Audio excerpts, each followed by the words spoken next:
Hey, what is up? Hope your week is off to a good start. And wherever you are and whenever you're listening to this podcast, thanks for joining us on the Daily Drive. My name is Breaux, and yesterday we started a discussion about the value of being around the table together. It seems like Jesus was always around someone's table. And we read yesterday in Matthew chapter 9 how Jesus invited a guy named Matthew to follow him, to leave his life as a tax collector for the Roman government and become one of his disciples. And then it says this in Matthew chapter 9. Later, Matthew invited Jesus and his disciples to his home as dinner guests, along with many tax collectors and other disreputable sinners. Now, when the Pharisees saw this, they asked his disciples, "Why does your teacher eat with such scum?" When Jesus heard this, he said, "Healthy people don't need a doctor. Sick people do." And then he added this, "Now go and learn the meaning of this scripture. I want you to show mercy, not offer sacrifices. For I have come to call not those who think they're righteous, but those who know they're sinners." Now, did you catch that term sinner in those verses? In Jesus' day, sinner was a derogatory catch-all label for anybody who wasn't religious or someone who was involved in something like prostitution. So here's Jesus, this esteemed rabbi, actually God in the flesh, eating with the most despised and looked down upon people of the day. And I hope you're perhaps getting a more accurate picture of what God is really like through the person of Jesus. Well, the Pharisees, the leaders of the religious establishment, were offended by this scandalous dinner party. So they don't ask Jesus to his face. They pull a disciple or two aside. They say, "Hey, why does your teacher eat with such scum, these tax collectors and all these sinners?" Well, Jesus overhears them, or he already knows what they're going to say before they say it. And I don't know if this is the case or not, but I kind of picture Jesus with a mouthful of food responding with, it's not the healthy who need a doctor, but the sick. Now, Jesus is not saying that the Pharisees were healthy, good people who did not need a doctor. He alludes to them, in fact, being lost in their sense of self-righteousness. He says, go and really learn what this means, that is our mercy, not sacrifice. And Jesus is quoting the Old Testament, which the Pharisees were famous for knowing forwards and backwards. The Pharisees were all-stars at performing religious rituals. But while they were busy keeping all the rules, putting labels on people, they were ignoring the poor, the vulnerable, and the marginalized. So Jesus is saying, you know what God says. He says, I desire mercy, not sacrifice.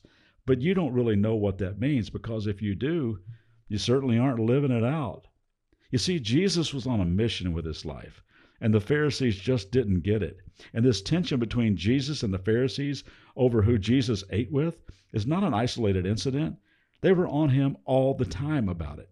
In Luke chapter 7, Jesus calls out their criticism when he says, the Son of Man, his favorite way of talking about himself, on the other hand, he feasts and drinks, and you say, oh, he's a glutton, and he's a drunkard, and a friend of tax collectors and other sinners. But wisdom is shown to be right by the lives of those who follow it. Now, the truth is, Jesus wasn't a drunk, and he wasn't a glutton, but he so frequently ate with people who were that he got accused of it a lot.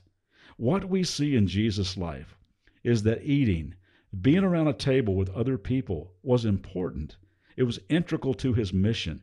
Jesus was, you might call him, a missional eater. He blessed people by sharing meals with them. I like what Henry Nouwen once wrote. He said, when we invite friends for a meal, we do much more than offer them food for their bodies. We offer friendship, fellowship, good conversation, intimacy, and closeness. When we say, help yourself, take some more, don't be shy, have another glass, we offer our guests not only our food and drink, but also ourselves. A spiritual bond grows, and we become food and drink for each other. When we eat together, we're doing way more than simply sharing a meal. We're living on mission. You know, real estate experts will tell you the kitchen, man, that's what sells a house. You watch one of those like house hunter shows, and they'll say, oh, this is my dream kitchen. I can see me standing here preparing where I can see everybody in the family room. I mean, the kitchen's a significant room. People love to hang in the kitchen. I was talking with a single girl on her church staff who invited a bunch of friends and neighbors over, kind of a Matthew party. She has kind of a cool loft attic vibe in her little house, and she said, I could not get people out of the kitchen.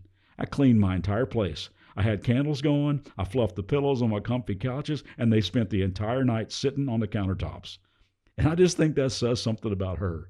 She has the ability to make people feel at home.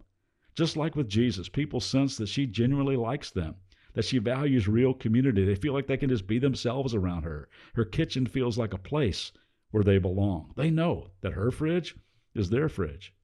There's this famous study from Harvard, a very comprehensive study of the lives of 7,000 people over a 9-year period. And the study indicated that connection and belonging is vital to life. In fact, the most isolated people are 3 times more likely to die than those who maintain strong relational connections. One of the leaders of that research, Robert Putnam, writes in his book, Bowling Alone, if you belong to no groups but decide to join one, you cut your risk of dying over the next year in half. Which is why we say around Lakepointe Church, join a group or die. I'm just kidding. We don't say that. But that is pretty staggering, isn't it? They also found that the value of community, the value of regularly being around a table with other people, was a stronger indicator of a healthy life than diet and or exercise. In fact, people who had bad health habits but strong social ties lived significantly longer than those who had great health habits but no meaningful connection. Gang, the table matters. Who's around it matters. Hospitality matters. Kindness matters. Inclusion matters. Humility matters. Generosity matters. So who you sitting with today? I pray you'll extend your table and open up your fridge and open up your life and just see what God does in and through you today. And I'll see you back tomorrow. Have a great day.